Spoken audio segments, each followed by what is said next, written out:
Hey Woodfields, we're coming to you again from outside, enjoying the beautiful weather, and just want to give you a few updates for this week as we're just grateful again for the Lord continuing to provide for us. We'll be worshiping from home again this Sunday, so be sure to get onto the church website and go to the Sermons tab, or just follow the link that we post on Facebook. There'll be a brief teaching that we include along with a guide for you to worship with your family from home. We'll also be doing our Wednesday night Bible study via Zoom again. It's at 6 o'clock. We send the link out via email if you want to join. So if you're interested in that and haven't been getting the emails, make sure that you get us a working email address, and we'll get you onto that list. And we look forward to doing that with you again very soon. We're just so grateful for all of the ways that this church is providing for one another, following up with one another, checking in on one another during this time. It's been tremendously encouraging to me to see the way that we're all just being supportive and encouraging.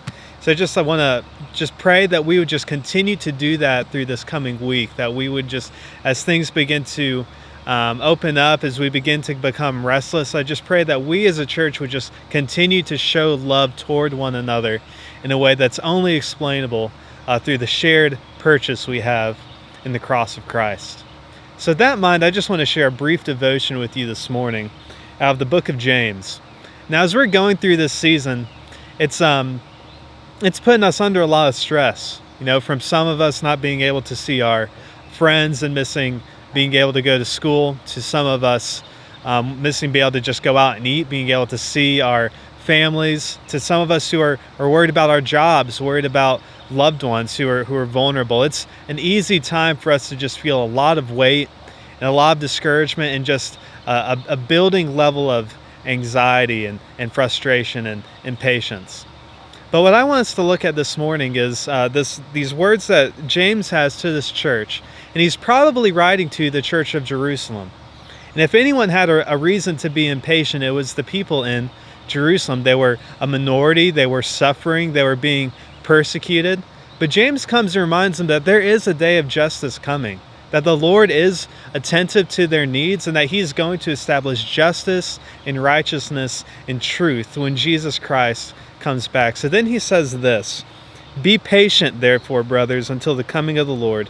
See how the farmer waits for the precious fruit of the earth, being patient about it until it receives the early and the late rains. You also be patient. Establish your hearts, for the coming of the Lord is at hand. Do not grumble against one another, brothers, so that you may not be judged. Behold, the judge is standing at the door. As an example of suffering and patience, brothers, take the prophets who spoke in the name of the Lord. Behold, we consider those blessed who remain steadfast. You have heard of the steadfastness of Job, and you have seen the purpose of the Lord, how the Lord is compassionate and merciful."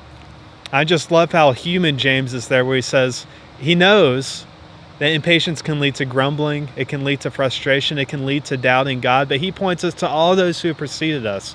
We as the Christian church have a pedigree of patience. We have the prophets who suffered waiting for Christ.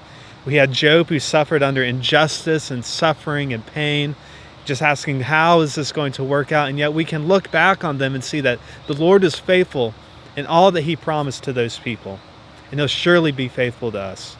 And so as we consider that, let us let this impatience that we're feeling, this longing we are feeling for things to reopen, to inspire us to a deeper longing, a longing for the coming of Christ, a longing for him to come and make all things new, to make all sickness, all death go away. And let us have rejoicing faith as we consider that he will surely do it. So church, we love you. We are praying for you, and we look forward to seeing you soon.